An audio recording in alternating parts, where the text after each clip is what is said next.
बिस्मिल्लाहिर्रहमानिर्रहीम। फ़स्लुन फ़ी तमामी अहकामिल वुज़ूइ। मसाइल वज़ू की तकमील में ये फ़स्ल है। ये फ़स्ल वज़ू के अहकाम की तमामियत के बयान में है। यानी इस फ़स्ल में वज़ू के बाब में जो बातें सराहत के साथ बयान नहीं की गई है और उन बातों की सराहत की हाजत है बकिया बातों की, तो ऐसी बातों को यहाँ पे ज़िक्र कर रहे हैं। चूँकि पीछे वज़ू में चेहरा धोने की बात हुई थी, लेकिन ये नहीं फरमाया गया था कि जिस शख्स की दाढ़ी सर पर है, माफ़ कीजिए, जिस शख्स को चेहरे पर दाढ़ी है तो क्या दाढ़ी को भी धोना फ़र्ज़ रह गया, उस पर मसा काफ़ी है। तो इसमें 7-8 अक़वाल मौजूद है, जिसमें सही तरीन कौल यही है, यानी मुफ्ता बिही कौल, कि अगर दाढ़ी घनी है बहुत ज़्यादा कि अंदर की खाल जो है नज़र नहीं आ रही है, तो दाढ़ी को धोना वाजिब होगा, यानी फ़र्ज़ होगा। वाजिब बमाना फ़र्ज़। और अगर दाढ़ी जो है वो खुरदरी है, यानी घनी नहीं है, चमड़ी नज़र आ रही है, तो अब जो है दाढ़ी के बाल के साथ जो है अंदर जो खाल नज़र आ रही है, खाल को भी धोना पड़ेगा। अच्छा, दाढ़ी के जो बाल चेहरे के दायरे से बाहर नीचे लटक रहे हैं, तो पूरे बाल के निचले हिस्से तक एक एक बाल के जुज़ पर पानी का बहना ये ज़रूरी नहीं है। चेहरे के दायरे में जो दाढ़ी के बाल है उस पर पानी बहना काफ़ी है। चेहरे के दायरे से बाहर जो दाढ़ी के बाल है उस पर पानी का बहना ज़रूरी नहीं है। अच्छा, इसी तरीके से कुछ और ऐसे मसाइल बयान किए गए हैं कि जिसकी तरफ आमतौर पर तवज्जो कम रहती है, वो हम पढ़ते चले जाएंगे। आइए देखते हैं। बिस्मिल्लाहिर्रहमानिर्रहीम। फ़स्लुन फ़ी तमामी अहकामिल वज़ू। ये फ़स्ल वज़ू के मसाइल की तमामियत के बयान में है। यजिबु ग़स्लु ज़ाहिरिल लिह्यतिल कस्सति फ़ी असह्हि मा युफ्ता बिही। यजिबु यानी वाजिब है, मुराद जिस शख्स पर वज़ू करना फ़र्ज़ है उसके लिए फ़र्ज़ है ग़स्लु ज़ाहिरिल लिह्यतिल कस्सा, घनी दाढ़ी के ऊपरी हिस्से का धोना। यानी इस तकल्लुफ़ की हाजत नहीं है कि घनी दाढ़ी के अंदर तक हम जो है पानी पहुँचाएँ और अंदर दाढ़ी जिस जड़ से लगी हुई है उस जड़ के एक एक हिस्से पर पानी बहाए। ये थोड़ा मुश्किल काम हो जाएगा। फ़ी असह्हि मा युफ्ता बिही, जिस कौल पर फतवा दिया जाता है उसमें से सबसे सही तरीन कौल में, फ़ी असह्हि सबसे सही तरीन में, किस चीज़ का सबसे सही तरीन? मा युफ्ता भी, उसके जिस पर फतवा दिया जाता है, यानी उस बात के सबसे सही तरीन कौल पर जिस बात पर फतवा दिया जाता है। वयजिबु ईसालुल माई इला बशरतिल लिह्या, और वाजिब है पानी को पहुँचाना इला बशरतिल लिह्यतिल खफीफ़ा, हल्की दाढ़ी की खाल तक। वाजिब बमाना यहाँ पे फ़र्ज़ है।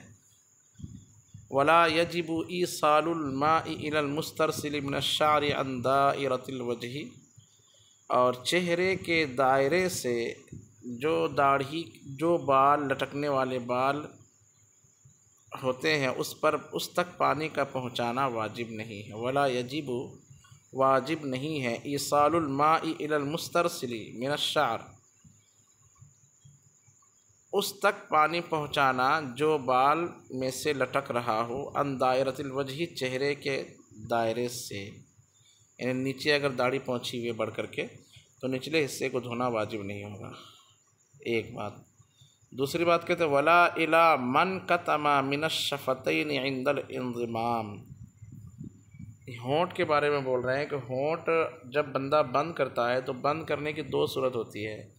एक तो एक नॉर्मल बंद करे और एक भैंच करके बंद करे, यानी बिल्कुल सख्ती के साथ। जैसे कोई जमाही लेना चाहता है और चाहता है कि मैं मुंह ना खोलूँ, तो उस वक्त जिस तरह से वो होंठ पर होंठ दबा करके जो है अपने मुंह को बंद करते हैं, वो बंद करने का जो मामला होता है वो क्या बोलते हैं, वो ताकत के साथ होता है, सख्ती के साथ होता है, नॉर्मल अंदाज में नहीं होता है। तो अगर वज़ू करते वक्त कोई इस तरह से होंठ को बंद कर ले, दोनों होंठों को, कि जो उसका ज़ाहिरे होंठ का जो ज़ाहिरी हिस्सा है, जो ज़ाहिर लब है, और ज़ाहिर लब किसको कहते हैं? एक नॉर्मल अंदाज में जब हम होंठ बंद करते हैं तो जितना हिस्सा सामने से नज़र आता है वो हिस्सा जो है होंठ का धोना फ़र्ज़ है। तो अगर किसी ने जो है ज़ोर से उसको भेज लिया और उससे तक पानी नहीं पहुंचा तो उसका वज़ू अदा नहीं होगा। इसी तरीके से अगर किसी ने आंखें जो है ज़ोर से बंद की, खींच करके और ताकत लगा करके, तो आँखों के ऊपरी हिस्से में जो चमड़ियाँ हैं, चूँकि उसमें लचक होती है और फैलाव होती है, तो वो चमड़ियाँ आपस में एक दूसरे पर चढ़ जाएगी, तो फिर जो है पानी जो है पूरे हिस्से पर फैल नहीं पाएगा, जिसकी वजह से वज़ू नहीं होगा। तो ये सब बातों का ध्यान रखना है। कहते हैं वयजिबु ईसाल, ये हो चुका, वला यजिबु ईसालुल माई इलल मुस्तरसिली मिनश्शार, बाल से जो हिस्सा लटक रहा है उस तक पानी पहुंचाना वाजिब नहीं है अंदारतुल वजह, चेहरे के दायरे से, वला इला मन कतमा मिनश्शफतैन, और ना उस हिस्से तक पानी पहुंचाना वाजिब है। ला यजिब पर अतफ़, ईसालुल मा पर अतफ़ है।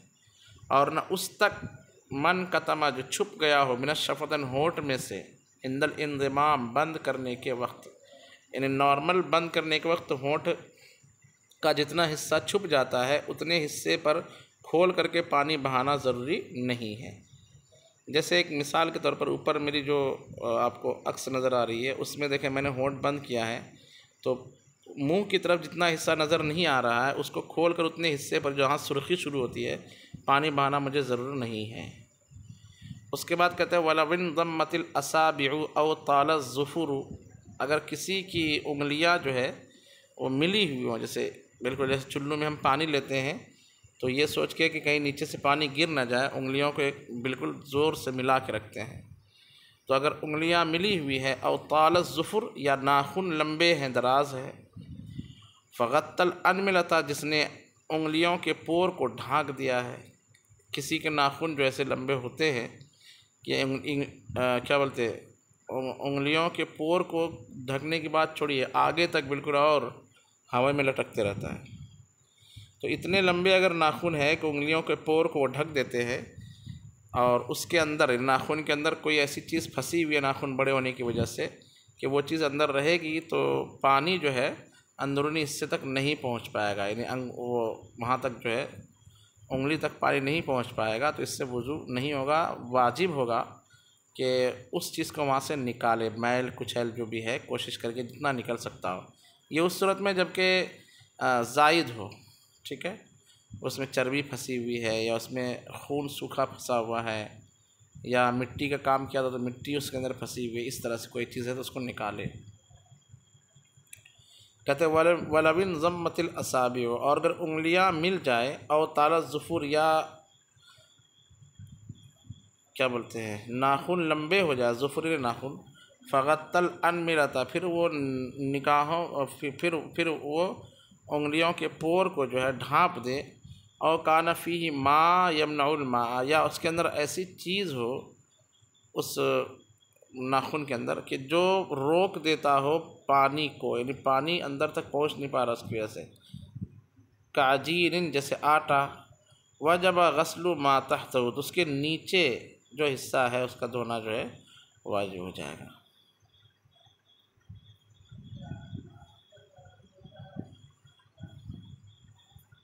अच्छा, उसके बाद कहते हैं वला यमनउद्दरनु व खरउल बरागीस, मुझे असली में थोड़ी गुनूदगी आ रही है, वला यमनउद्दरनु व खरउल बरागीस व नहवुहा, और माने नहीं है, यानी इसको माने नहीं माना गया है शरीयत में, यानी कुछ चीज़ें ऐसी है कि जो ज़रूरत की वजह से और इब्तिला की वजह से लोगों के, और लोग उसकी तरफ तवज्जो कम देते हैं, इस वजह से कुछ चीज़ें अगरचे हाथ वगैरह में, हाथ में, पैर में, आँख में लगी हुई हो, उसके बावजूद, उसके लगे हुए होने के बावजूद वज़ू करते वक्त शरीयत ये नहीं कहती कि उन चीज़ों को बतकल्लुफ़ आप निकालिए। वो चीज़ लगी रह भी जाए, निकालना तो चाहिए लेकिन लगी रह जाए तो वज़ू हो जाएगा। वो चीज़ें क्या है, कहते हैं कि वला यमनउद्दरनु, और मैल माने नहीं है, व खरउल बरागीस, और मच्छर और पिस्सू की बीट और नहव और इसके मिसल, यानी ये चीज़ें अगर कहीं जिस्म पर हमारे लगी हुई और हमने वज़ू कर लिया और वज़ू में उस चीज़ को धोना ज़रूरी था तो मुआफ़ है। वयजिब तहरीकुल ख़ातमिल ज़य्यक़, और तंग अंगूठी को हिलाना वाजिब है। हुज़ूर सल्लल्लाहु अलैहि वसल्लम हिलाते थे ताकि नीचे तक पानी पहुँच जाए। अच्छा, उसके बाद कहते वलो दर्रहु गस्लु शुकूक़ि रिजलैहि जाज़ इमरारुल माई अला दवाई लज़ी वदअहु फ़ीहा। कहते हैं कि अगर किसी शख्स के पैर में जो है वो फटन हो, बाद लोगों को ये बीमारी होती है कि ठंडी के मौसम में ख़ास करके कि पैर उसके फट जाते हैं, उसको शुक्क़ रिजल कहते हैं। तो किसी को शुक्क़ रिजल की बीमारी है और ठंडी के मौसम में वो बिल्कुल फट गया है, बिल्कुल अंदर का हिस्सा नज़र आ रहा है। अब उसमें जो है किसी ने क्या किया, दवाई डाल दिया, भर दिया पैक करके, उस फटन में दवाई डाल दिया। इसी बीच नमाज का वक्त आया, तो अब क्या करेंगे, दवाई निकाल करके वज़ू करेंगे फिर से दवाई डालेंगे या क्या?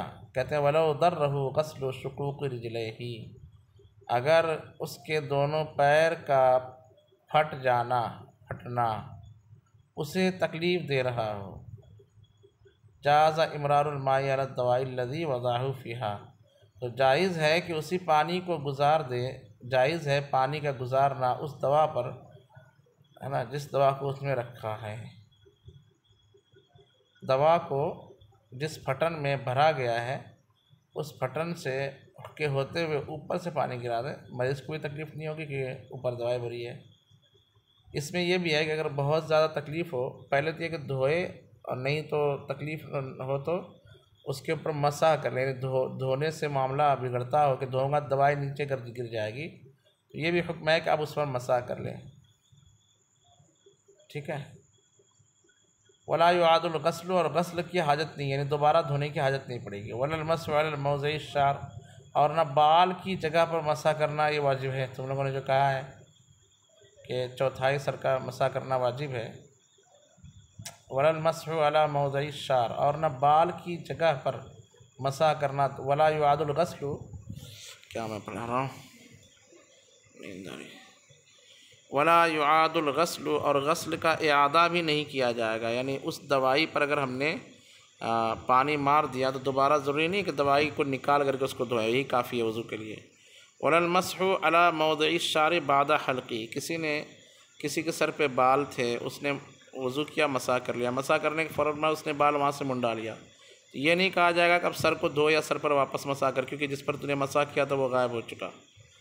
कहते वलल मस्हु अला मौज़िइ शार, और बाल की जगह पर मसा करने मसा नहीं है बाद हल्की, उसको मुंडाने के बाद। वलल गस्लु बिक़स्सि ज़ुफ़ुरिही व शारिबिही, किसी ने अपनी मूछ काटी या अपने नाखून काटे, तो नाखून काटने के बाद ये नहीं कहा जाएगा कि तो वज़ू कर। हाँ, वज़ू कर लेना जो अच्छी बात है, यानी वज़ू करना उस पर फ़र्ज़ नहीं होगा। कहते वलल गस्लु बिक़स्सि ज़ुफ़ुरिही व शारिबिही, और न नहाना वाजिब होता है नाखून के क्या बोलते हैं, नाखून के काटने से, और ना मूछ के काटने से।